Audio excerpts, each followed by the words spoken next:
alive. It's alive. It's alive. It's alive.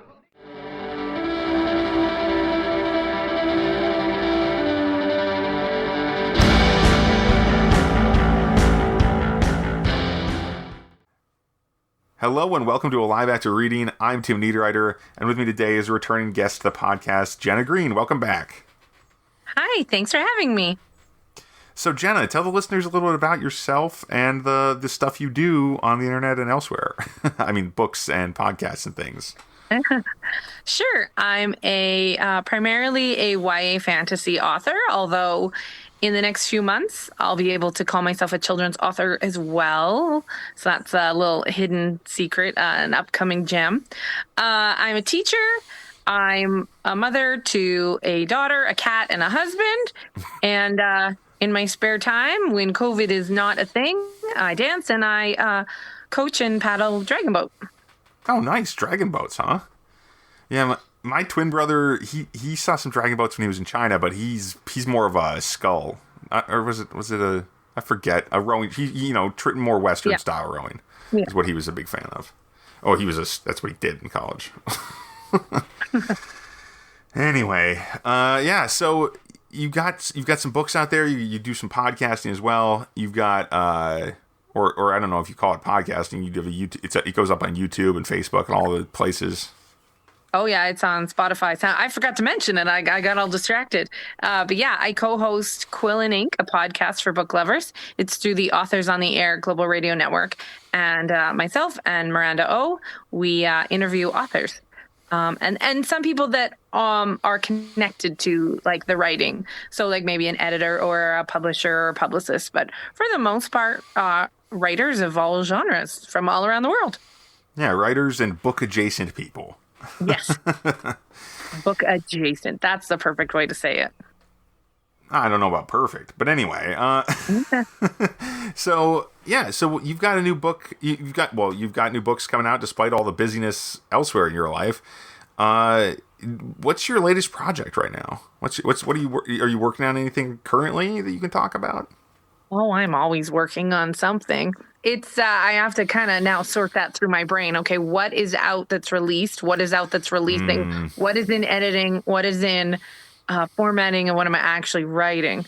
So I might have to go through a bit of a list here. So I have a book coming out on June 21st. So tomorrow after this podcast drops. Yeah. Same week as this podcast, yeah.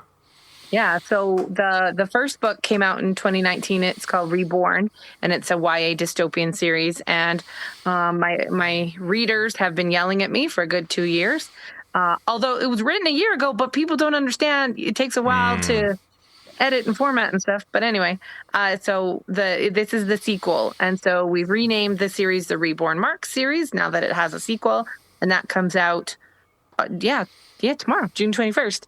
And then as I already kind of dropped the hint, I'll have a picture book of an unknown title and an unknown cover. I mean, I know it, but I'm not telling anyone. Undisclosed. Yeah, a picture book. I don't know when it's getting produced, but I have a novella that's going to be in an anthology. And then I'm starting to write a brand new YA something. I don't know. I haven't decided what. It's YA fantasy, but there's so many different subgenres within fantasy. So I think you'd still classify it as dystopian, but maybe not. I don't know. I hear you. It gets tricky sometimes. Tricky to categorize, perhaps. Especially early in the project. You don't know exactly how it's going to turn out, right? Yeah. And for anyone that's going to yell that I need the third book in the Reborn series, that's already done and it's in editing and no one has to yell at me. All right. On top of it. I know. Jenna's kicking butt. got that squared away. I have summers off, so every summer I can whip out a manuscript. Not bad. So I mean, we've talked before, but it takes you. So does it take you all summer to do a book, or I mean, that's about what it would take me most of the time. I mean, it depends on the book, but it ebbs and flows all through the year. Like September, October, I have a lot of energy, so I can get. I think this year I did that novella that's like 30,000 words. I did it September, October, November. Come Christmas and report card season, not a whole lot gets done. I get a kind of a new wave of energy around February and March, and then April, May, June, virtually nothing. It is sleep, sleep. But then once summer comes, I can get a lot more work done. Oh, cool. Yeah. Yeah. No, that it's interesting because I usually get a big boost in the springtime, but other than that, I'm never really sure when it's going to hit. You know, it's more dependent on the project. You know, if I can really get excited about a project, I can really get going fast.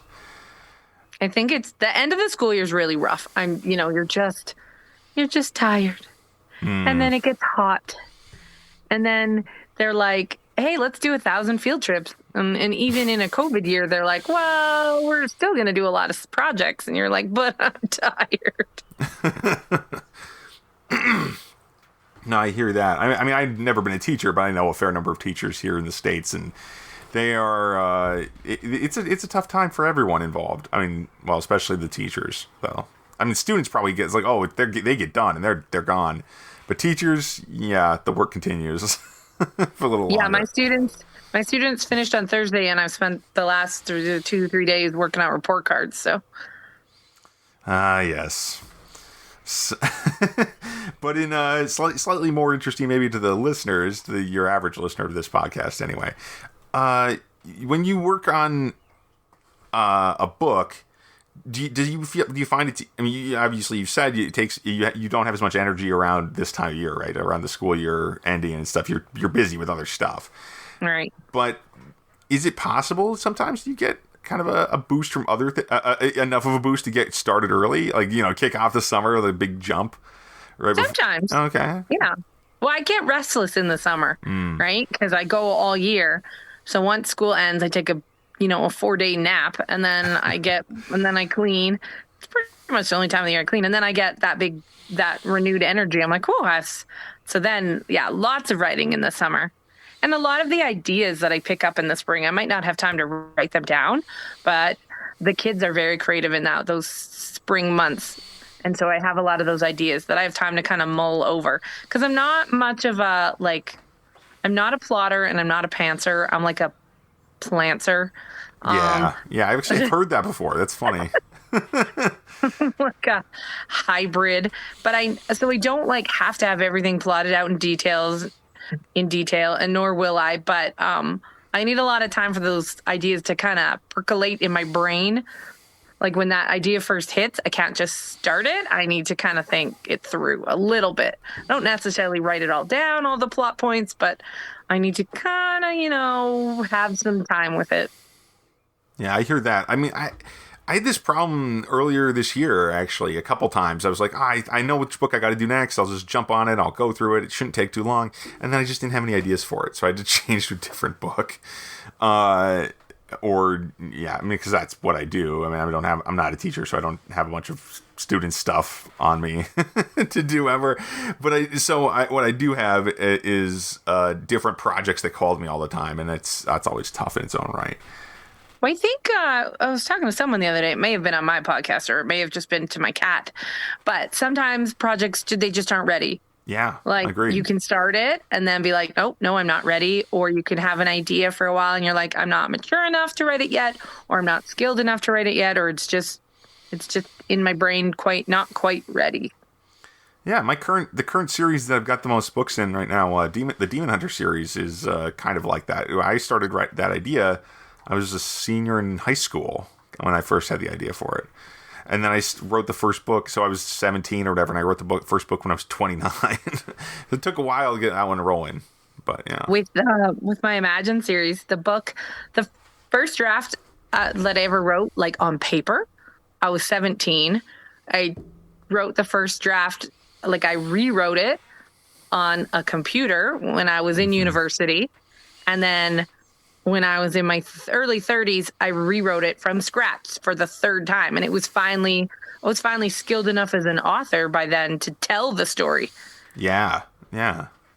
Go on with that. How did you know you were going to be skilled enough at that point, or ready to tell it at that point, or is that just finally wasn't crap? Oh, it just finally clicked. Yeah. I mean, when you're starting at 17, absolutely, I was a teenager, and then yeah, I mean, but back then, when I was before the internet, or when it was still really new, I didn't know a lot of things that I didn't know that, chapters should end on a cliffhanger, or that word count limits and structure and none of that. I just didn't know it then. And writing's one of those things where reading does help. Reading's good. Read. But the only way to get better is to actually write.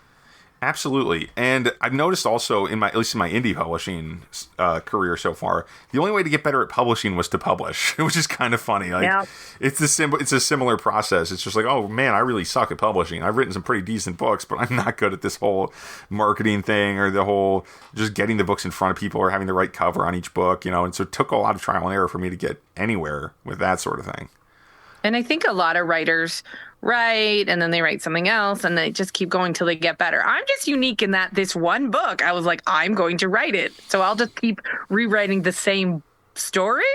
That I don't think most writers do that. I think they try a story and then they try a different one until they get better. But I just stuck with the same one. Yeah, a fair number. Actually, there's a couple pretty high-profile fantasy authors who are kind of like that. Really? Patrick Rothfuss, his first book, The Name of the Wind, is like that. Apparently, as from what I understand, and then also Joe Abercrombie, one of my favorites, wrote his first book and then just rewrote it forever, basically. Apparently, I mean, I don't know exactly how long it took him, but it was his first novel. He got it published and it did really well. It's one of my favorites. The Blade itself, yeah.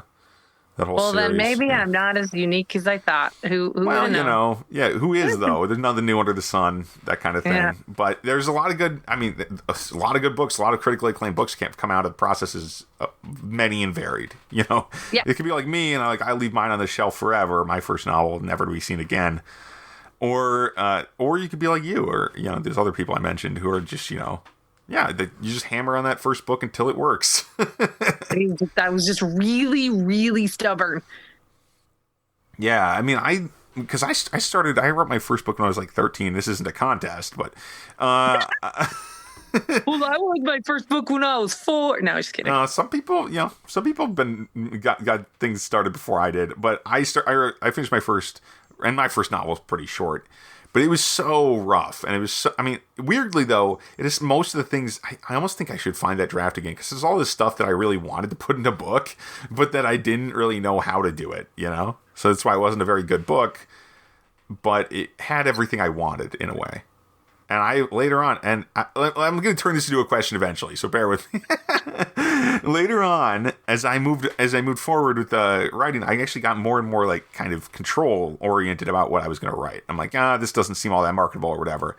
And the thing I've realized lately is, marketability is one thing, but writing the thing you want is going to reward me. But writing the thing I want is going to be my own reward, right? I don't need to.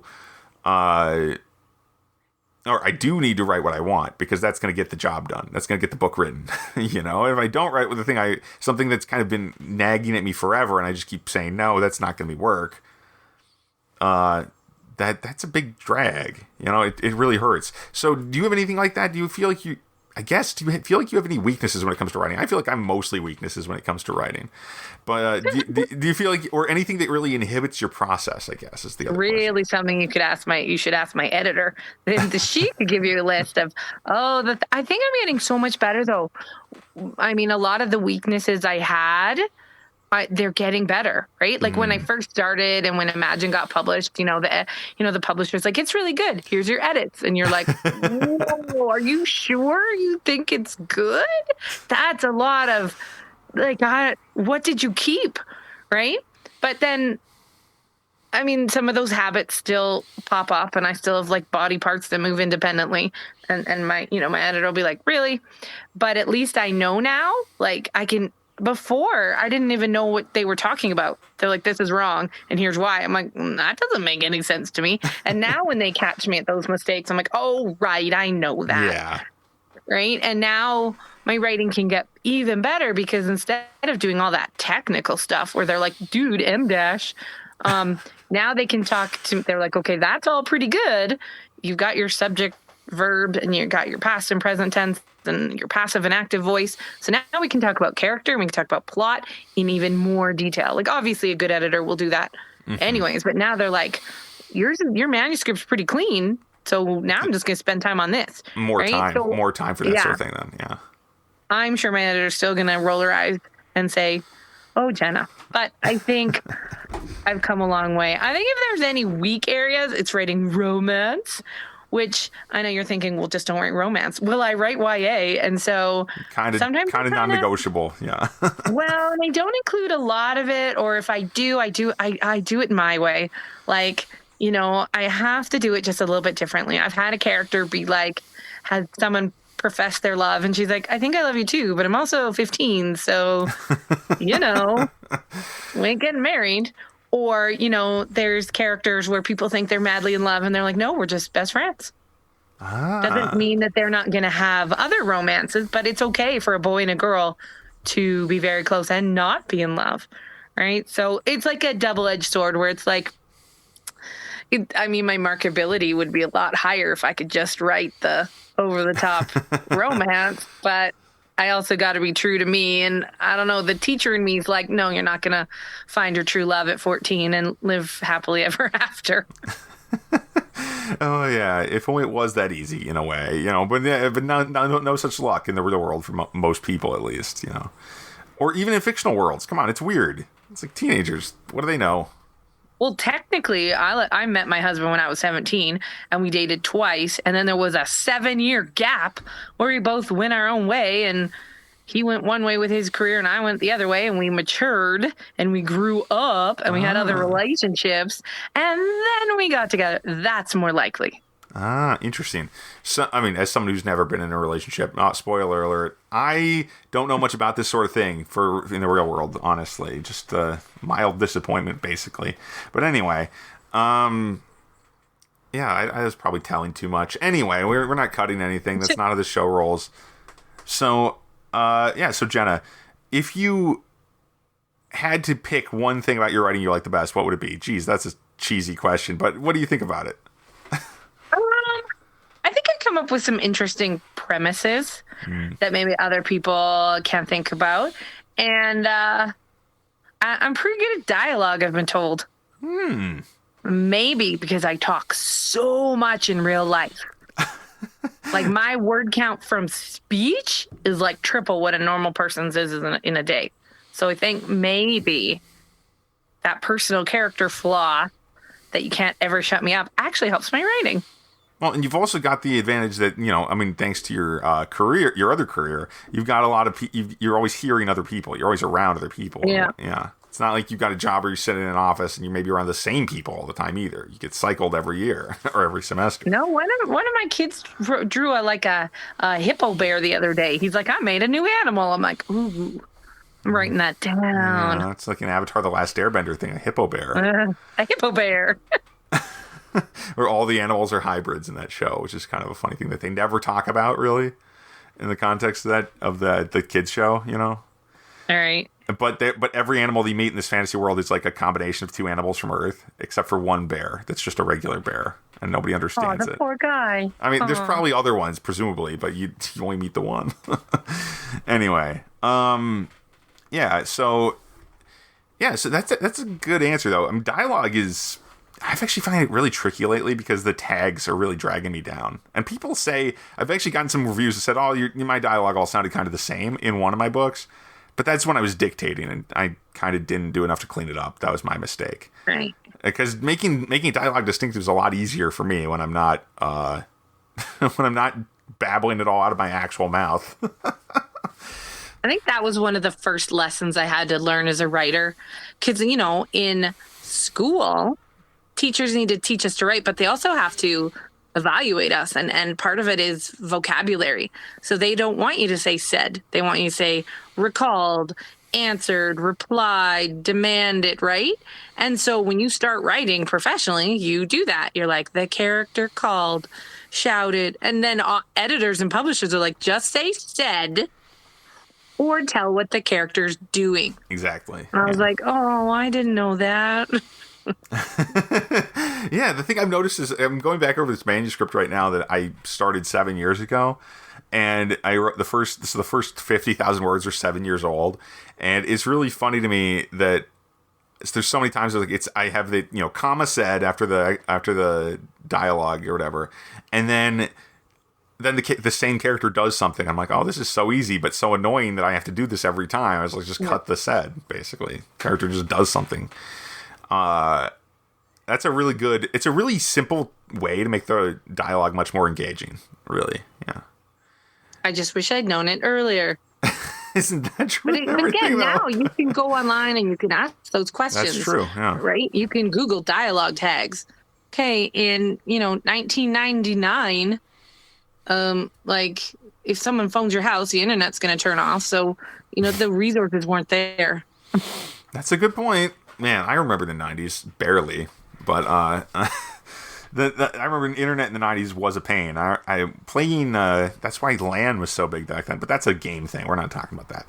I'd play LAN with my brothers, play like Age of Empires 2, that kind of thing, over the local internet. No, not World of Warcraft. That wasn't out in the 90s. Yeah, it was Warcraft, probably Warcraft 2. No, it was something else. But now I'm never going to remember it. Never mind then. Don't worry. No. No worries. This show isn't really about games anyway. It's a different thing for a different show. So when you approach do you approach writing as a skill? Let me start there. I think so. I think it's a kind of a skill I have. Okay, like I may have mentioned report cards before. I can write them quicker than my other teachers because the thoughts come quick to me, right? I can write speeches. I can write blog posts. It comes out fairly quickly. I have a base skill. Now, that you have to build on. You have to practice. It ain't going to help you write a book unless you work at it. But I think I have some natural abilities that I started with, and then I was willing to put in the time and effort and work and sweat and tears and more tears and rejections and then a few more tears into it. Oh, there's a lot of tears. There's a reason they have a whiskey called Writer's Tears out there. There's a whole company that makes different beverages, all Writer's Tears. Yeah. Anyway, yeah. I need that mug.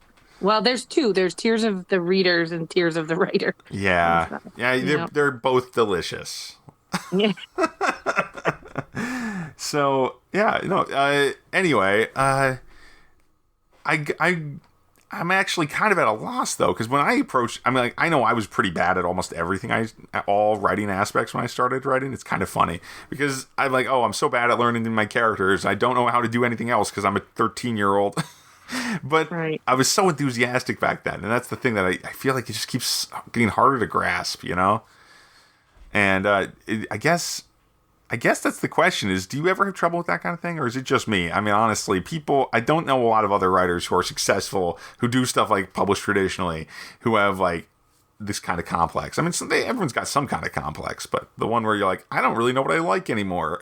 It's not the one. It'll be interesting if I ever get a time machine. I will go back to grade 2 and I will spy on my parent-teacher interview with my teacher. Because she told them I was a good writer and they should buy me a diary or a journal. And they did. And they said, your teacher thinks you're a good writer. Now, did she actually think I was like this gifted writer, the best writer in the class? Or did she just say that to everybody? Like, because I was 6. Yeah. Right? But whether it was true or not, it stuck in my head and it went from there that I had a gift. And I might have actually had a gift that then I developed, or I had no gift, but then I still developed it. That's what my time machine. Okay, maybe some other things. You want to find out, yeah. I might bet on some sporting events, but I want to, it's interesting that regardless of whether I had talent or not, it had the same outcome. That is so fascinating, actually. That's a great time travel story there, right there. Well done. Because and that's exactly what I would think too. Is basically, did you have the gift before, or did in effect this teacher give you that gift in a way? Yeah, kind of create the aptitude in a way. And if you go through, the idea of being a writer was always there. Like when I was 6, people would say, "What do you want to be when you grow up?" A fairy princess and a writer, right? Or when I was 12, what do you want to be when you grow up? A teacher and a writer, or a zoologist and a writer, or whatever it was. But writer was always there. It was always, it never left, right? It was always there because that nugget was planted in my brain. Hey, that's how it goes. I mean, for me, it was astronaut and writer. And then I was like, I don't think being an astronaut would be dangerous. I'm not going to space. We're done. And we're done with that. So it's right or it is. Well, I was going to go into science like every other member of my family, but clumsy people aren't supposed to be around chemicals. Oh, all those killjoys. Well, you spill. I know, it makes sense. Spill one thing of acid on your own arm, and they're like, maybe you'd be better off with a keyboard. Yeah, might not be the field for you. Yeah, it's funny the ways we come to this vocation of sorts, this career. It's interesting that because at one point when I went to college, my first thing was like, I'll try to do computer science or something, and I was so bad at it, I had no head for it. So then I went and became an English major, as you do. Right. I didn't tell my parents I switched majors because my dad's a scientist. Like, he's a master's in geology. My sister's a chemist. My brother-in-law's a chemist. My uncle's a geologist. Like, it's just my cousin's a mathematician, right? So scientists all the way down. Yeah, so I went into science, even though I didn't really find it that interesting. And then at the end of my second year, I told my parents that I'd made the dean's list. They were like, "Wow!" And I was like, "In a different major." So that's how they found out? That's how they found out. They were like, and then they couldn't really complain. They were like, obviously you're doing well at it. Well, that's surprising and good. That's awesome. So Jenna, Jenna, it's been awesome having you on the show again. Thanks for being here, and tell the listeners a little bit about where they can find your books online. How about that? Or the whole thing, where they can find your stuff. Sure. Yeah. I know the spiel. My books are on Amazon.com and Amazon.ca. You just look for Jenna Greene. Green with an E on the end. Greene. Or you can find me online, Jenna Greene, jennagreene.ca for my website. I'm on Instagram, Twitter, TikTok, Facebook, and then but you can also find me through Quill and Ink, the podcast. If you just Google Quill and Ink, you get actual images of like quills and ink. So you have to write like Quill and Ink podcast, and then we're pretty easy to find. Excellent. Unless you want a nice calligraphy set. I'm not a judge. Exactly. Maybe you want a calligraphy set and you don't want a podcast, but you probably want the podcast as well. Let's just put that. To listen to while you practice calligraphy. Exactly. And as for this podcast, you can find more of us at mentalcellarpublications.com. You can find my books on Amazon.com, or now, for real this time, you can find all my print books wherever fine print books can be printed on demand, whatever. Because I finally went to the trouble to actually put them all up. So you can get, basically there's a long list, all 11 different books. You could get those wherever fine books are bought on the internet. So thanks for listening, everybody. Have a good week, and I will see you again soon. Well, you'll hear me again soon, I guess. Yeah. Well, anyway, that's enough. Have a good one, folks. Stay safe. Bye-bye.